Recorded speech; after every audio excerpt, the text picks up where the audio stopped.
Boa noite. No ar, mais um programa Arcanos Celestes, uma série inédita da televisão brasileira que visa divulgar a obra do cientista, filósofo e teólogo Emanuel Swedenborg. Este programa vai ao ar toda terça-feira às 19 horas pelo canal 5 da NET e 72 da TVA. E também pode ser acessado pelo site www.cwbtv.net e pelo www.arcanocelestes.com.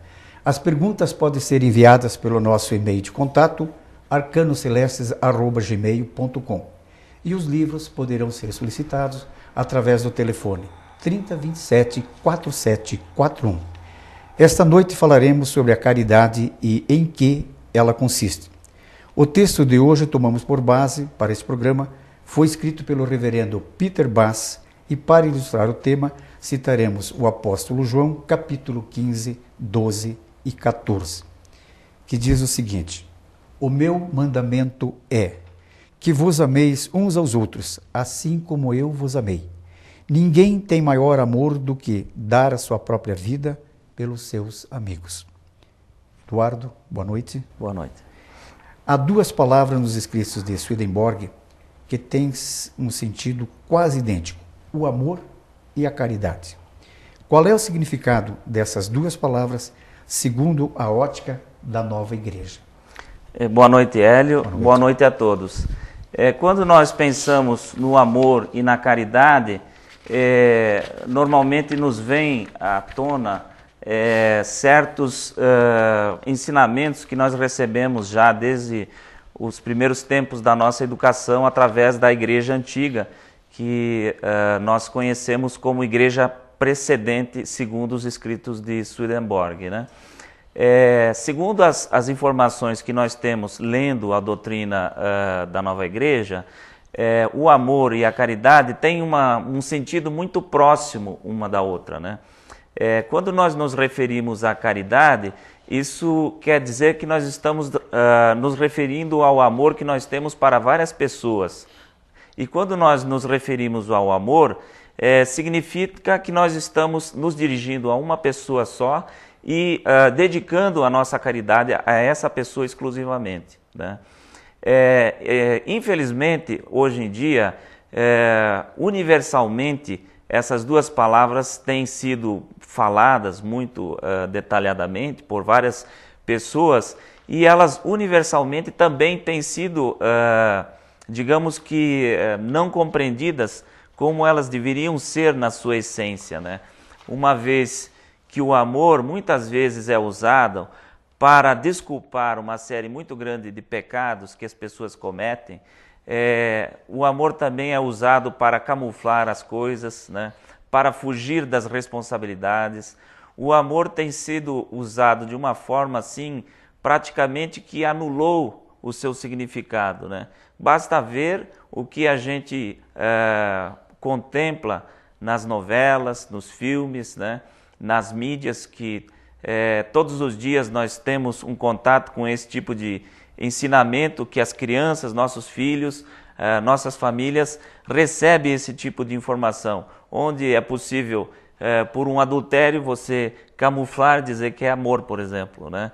Onde você pode cometer uma série de irregularidades, né? Fugir às responsabilidades que nós devemos ter e chamar isso de amor. E nada, na verdade, nada mais essas coisas nada mais são do que cobiças, né?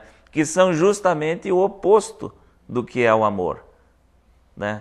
E também, quando nós nos referimos à caridade, muitas vezes as igrejas, né, têm uma certa doutrina social, tanto a católica como as protestantes têm uma doutrina social que visa fazer caridade. Outras entidades também têm uma certa forma, um assistencialismo que é feito pelas pessoas. Isso é louvável, né? Mas não é isso que se compreende como caridade. Porque a caridade é justamente, a primeira coisa da caridade é fugir dos males, porque são pecados contra o Senhor, contra o nosso Deus, aquele que nos criou, aquele que nos, digamos assim, deu 10 mandamentos para serem cumpridos, né? E isso é o que a essência da palavra caridade está aí, e a essência da doutrina da caridade, porque essa doutrina, na verdade, da caridade, ela já praticamente desapareceu da face da terra, né? E ela então é resgatada hoje pelos escritos de Swedenborg, que mostram que essas coisas é que devem ser observadas para que se compreenda o que é realmente a caridade, né? Uma vez que a caridade, ela não é auxiliar a pessoa no que ela tem de externo, né? Você fazer caridade não é você dar pão aos pobres, não é você dar roupa ou dar casa, comida, né? Essas coisas são necessárias, né? Mas elas devem ser conquistadas pela própria pessoa. Há possibilidade de você dar uma certa condição inicial, né? Como, por exemplo, nós vemos a atitude do governo que faz o Bolsa Família, o Bolsa Escola, Auxílio Gás, Auxílio Moradia, Luz Fraterna, né? Tudo bem, são coisas que devem ser feitas por um certo tempo, né? E depois devem ser complementadas, porque a pessoa não pode ficar dependendo exclusivamente disso eternamente, né? Ela tem que, como tem aquele célebre ensinamento que não se deve dar peixe, né? Mas ensinar as pessoas a pescar, né? Muito embora você, por um certo tempo, paliativamente, você possa incentivar as pessoas, dar um certo apoio inicial, né? E que o brasileiro carece muito disso, né? Por isso que nós vemos hoje, então, uma melhora nas condições de vida do povo brasileiro, mas isso não deve ser o fim em si mesmo, né? Então a caridade, na sua essência, é isso, né? Fugir dos pecados que são males contra o Senhor nosso Deus. E logicamente tem complementos que nós vamos citar nas próximas perguntas, né? Pois é. Então hoje, a respeito do que você falou, qual seria o nosso entendimento hoje o exemplo máximo da caridade? Como é que nós vamos entender odiernamente a caridade na sua plenitude? O Senhor Jesus Cristo, como você citou naquele primeiro versículo, né, onde ele diz, né, ninguém tem maior amor do que este, de dar alguém a sua vida pelos seus amigos. Isso nós podemos ver muitas vezes na lápide de um túmulo, de um soldado que morreu na guerra, por exemplo, onde ele então colocou a sua vida à disposição, né, da pátria, né, e ele abriu mão de uma série de regalias, né? Hoje em dia a gente vê que a guerra se profissionalizou, né? Não é disso que eu estou falando. Estou falando do amor que os homens têm pela proteção da pátria, da nação, do país que lhes dá condição de terem suas famílias, de desenvolver a sua carreira, ter uma proteção. O governo protege as suas fronteiras, então ele está livre do ataque de inimigos, né? E esse amor que se tem à pátria, por exemplo, o soldado, o verdadeiro soldado, que ele tem amor pelo seu povo e dá a vida pelo seu povo, então a humanidade, ela reconhece esse tipo de altruísmo, que é um altruísmo verdadeiro, onde o soldado realmente ele não está lá para ganhar dinheiro, né, para ter um bom salário, mas ele está lá justamente no momento de dificuldade, em que a nação convoca ele para que ele possa então defender as famílias, né, as populações que são mulheres, crianças, né? Isso na história da humanidade está repleto de exemplos de pessoas que foram verdadeiros heróis, que conquistaram em árduas batalhas, né, vitórias para o seu país, né?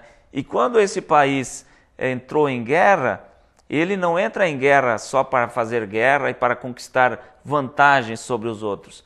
Geralmente é assim, na instrução de Swedenborg, os anjos, eles nunca atacam alguém para se apropriar indevidamente de algo que não é seu, né? Os anjos simplesmente defendem. Quem atacam são os demônios. E os anjos defendem, eles simplesmente agem na defesa daqueles que são fracos, que são oprimidos e que não têm condições de fazer frente aos ataques daqueles que estão no mal e nas falsidades.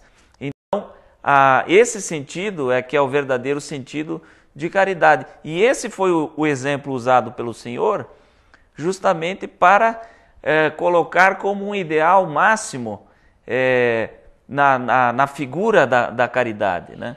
Não que nós devamos pensar que todas as pessoas tenham que dar necessariamente a vida pelos seus amigos para poder ter caridade ou para poder ser salvos. Não é isso. O que o Senhor está se referindo ali é que dar a vida é dar a sua vida de egoísmo, a sua vida de comodidade, a sua vida de pensar só em si mesmo, mas dar essa vida em troca de uma vida em que você vai pensar nos outros, né? Se colocar no lugar deles, ver as suas fraquezas, né? Considerar essas fraquezas, né? E no momento de dificuldade você vai apoiar aquelas pessoas que estão necessitadas do seu auxílio, né? E isso não precisa ser necessariamente na guerra, porque o dia a dia da nossa vida muitas vezes é uma guerra, né? E nesse dia a dia nós temos dificuldades econômicas, financeiras, né?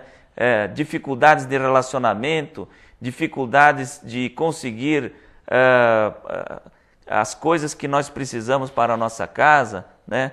A educação dos nossos filhos muitas vezes é uma guerra, né? Porque o pai, a mãe, que não percebem que o filho muitas vezes está se desviando de conduta e não tem capacidade de repreender esse filho, né?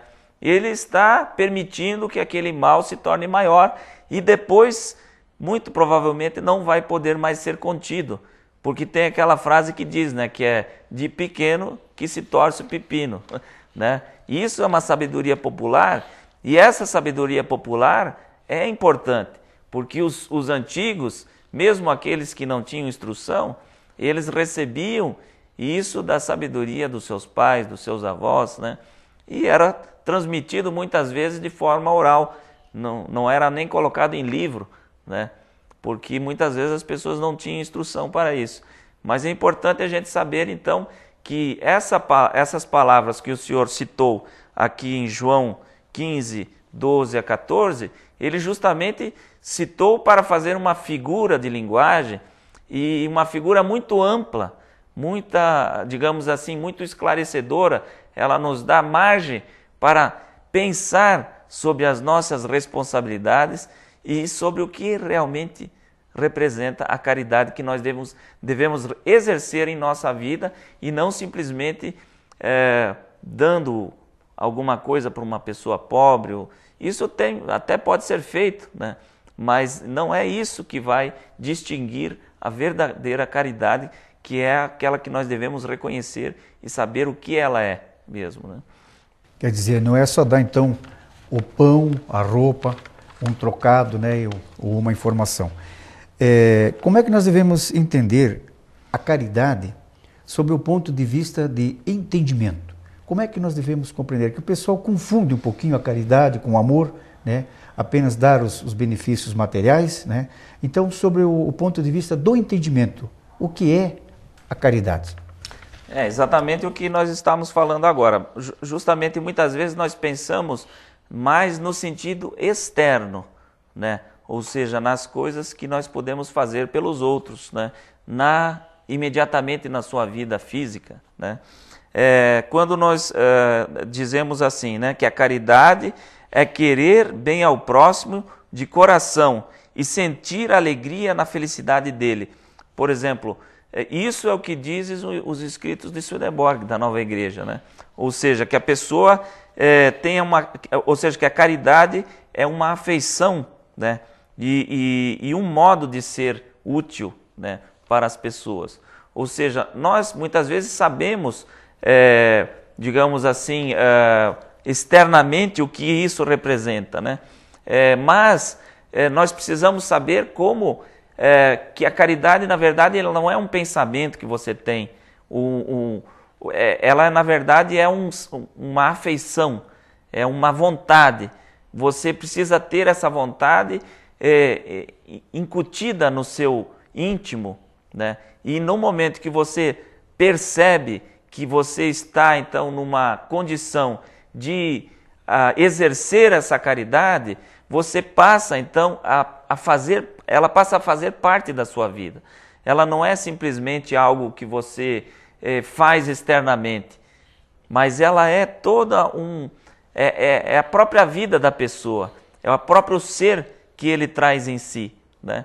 Então nós precisamos entender, compreender isso pelo entendimento e também pela vontade, né? Porque pelo entendimento nós recebemos, por exemplo, as verdades que vêm da palavra, nós recebemos a compreensão do que deve ser feito, por exemplo, dos ensinamentos dos 10 mandamentos. Nós sabemos que não devemos roubar, não devemos matar, não devemos cometer perjúrio, não devemos adulterar, né? Isso nós recebemos pelo entendimento. Mas essas coisas vão se tornar alguma coisa da nossa vida, e aí realmente elas vão se tornar caridade quando elas se tornarem objeto da nossa vontade. Ou seja, quando a nossa vontade colocar essas coisas em prática. Quando nós então exercitarmos essa caridade na nossa vida. E isso vai se manifestar justamente quando nós nos colocamos no lugar das outras pessoas, né? Como eu havia falado na questão anterior, né? Quando a pessoa então ela aprende a se colocar, ela aprende a ter uma sensibilidade para perceber a fraqueza dos outros, né? E quando nós temos as nossas fraquezas, certamente também seremos objetos da caridade daqueles que são muitas vezes mais preparados, mais fortes do que nós, né? Porque eles também saberão se colocar nos nossos lugares, né? No entanto, essas coisas elas precisam ser aprendidas pelo entendimento, para que a pessoa possa compreender racionalmente a caridade e daí ela possa então colocar isso no objeto da sua vontade. Ou seja, a sua vontade é que vai fazer com que a pessoa coloque essas coisas na sua vida, né? Porque de nada adianta o homem ter o entendimento, né? Muitas pessoas têm entendimento. Quantas e quantas pessoas são cultas, têm um entendimento muito abrangente das coisas, né? São verdadeiras enciclopédias ambulantes, né? Têm conhecimento. Mas se a vontade dessas pessoas não anda junto, se a vontade não caminha em igual condição com o seu entendimento, muitas vezes a pessoa fraqueja e no momento de colocar aqueles ensinamentos em prática, ela acaba se furtando de fazer o que deve e faz o que não deve. E convenhamos, uma fraqueza, né? Porque não basta termos o entendimento da caridade, né? Nós temos que praticar, e essa prática vem da vontade. Então, às vezes as pessoas, eu poderia auxiliar o fulano, mas eu não vou dar nada, eu não tenho, o finge, né? Então, quer dizer, a pessoa tem o entendimento da caridade, mas não tem a vontade, então, quer dizer, ela não pratica a caridade. Então, ela está se furtando esse mesmo um ato de caridade para si e com o próximo. E daí foge daquela, né? Ama o teu próximo como a ti mesmo. Mas, Eduardo, como é que a doutrina da caridade pode ser usada para combater o egoísmo nas nossas vidas nos dias atuais? Então, esse é outro tema que está junto do que nós estamos falando, né? E eu vou ler um pequeno trecho que fala justamente disso, né?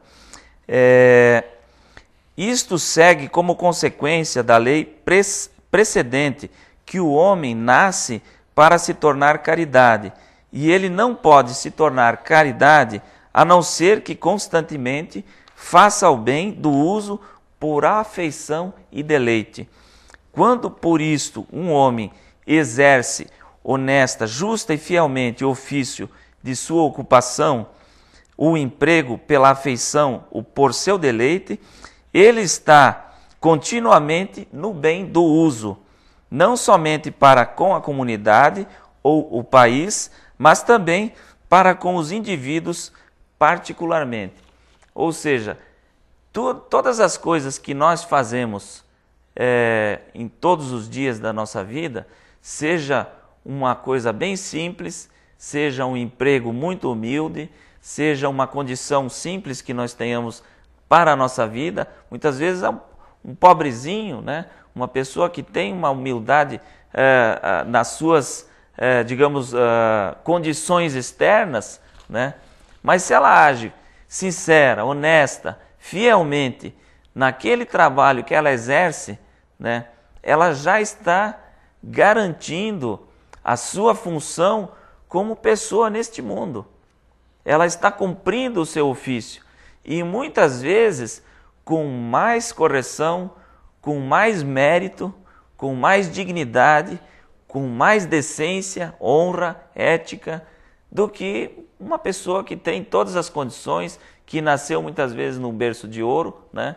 Ou que chegou a uma posição imponente, né, na sociedade, que tem poder diante dos homens, né, mas que usa esse poder, essa condição de proeminência dentro da sociedade, simplesmente para angariar recursos para si mesmo, né, e muitas vezes de maneira indevida, né, e também, né, para ser louvado, para ser honrado, para ser, digamos assim, para obter a glória do mundo. E na verdade a pessoa não deve obter essa glória, porque essa glória unicamente pertence ao Senhor. Você pode até muitas vezes ser atribuída alguma coisa, por exemplo, uma pessoa importante que realmente faz bem à sociedade, muitas vezes ela é objetivo digamos assim, de honrarias desse mundo, né? E ela até as aceita, né? Porque o cargo que ele está exercendo é necessário que ela aceite esse tipo de honraria. Por exemplo, um presidente da República, um governador, um prefeito, uma pessoa que tem dignidade na cidade, um empresário, né? E que muitas vezes, muitas famílias são alimentadas pelos recursos que ele gera, né? E muitas vezes ele recebe elogios, honrarias, né? Ele recebe, digamos assim, dignidades diante da sociedade. Mas a pessoa que verdadeiramente tem caridade, ela não olha para essas dignidades, para essas honrarias e para essas glórias diante do mundo. Mas ela olha unicamente para o bem querer que ele tem para a sociedade, para o desejo que essa pessoa tem de fazer o bem, de construir, de dar abrigo, casa, emprego, moradia para as pessoas, para ver justamente a sociedade crescer, se desenvolver, para as escolas se proliferarem, né? Para os professores serem mais dignamente assalariados, né? Para que na verdade todos possam usufruir dos serviços que aquela pessoa presta para a sociedade. Isso é um bom político, isso é um bom empresário e isso também representa um bom clérigo, um bom pastor, um bom ministro, um bom padre, né? Uma pessoa que também está voltada para a religião, né? Ou para a filosofia, para o ensinamento das verdades que sejam verdades que elevem o ser humano e que não o rebaixe, né? Porque muitas vezes o que nós vemos, principalmente na televisão de hoje, é que há um rebaixamento da educação, há um rebaixamento do nível de cultura das pessoas, né? Porque se vê em programas que são horríveis, que o pai e a mãe que colocam um filho, uma filha naquele programa ali, está cometendo, né, um ato assim impensado. A pessoa não está se dando conta que aquela criança vai crescer e se desenvolver assistindo aquilo ali que vamos usar uma palavra assim elegante, lixo. Lixo, mal. Tem programas que não dá nem para dar dor de estômago de ligar a televisão, né? Então eu estou ajuntando essas coisas que os pais que nos assistem em casa vão saber do que nós estamos referindo, né? E cada um vai lá fazer a sua ideia, né? Em casa mesmo, fazer o seu julgamento diante dos programas que ele está assistindo, né? Então, o que nós podemos dizer, né? Só para completar, que a caridade é isso. A caridade é um bem-querer, é um objeto, é você ter afeição pelas pessoas, né? Aprender a se colocar no lugar delas, ter amor a elas no que você pode realmente fazer de bom para elas, que é uma boa educação, que é uma boa educação espiritual principalmente, para que ela saiba que a vida não é simplesmente esse mundo que é passageiro, mas que no momento que nós morrermos, nós vamos iniciar a verdadeira vida, né? Então, eu gostaria de agradecer a presença de vocês, né? De vocês que nos ouvem em casa, que refletiram sobre as nossas palavras, né? Agradecer mais uma vez a presença do nosso amigo Hélio Miqueleto e uma boa noite a todos, com a graça de nosso Senhor Jesus Cristo. Amém. Amém.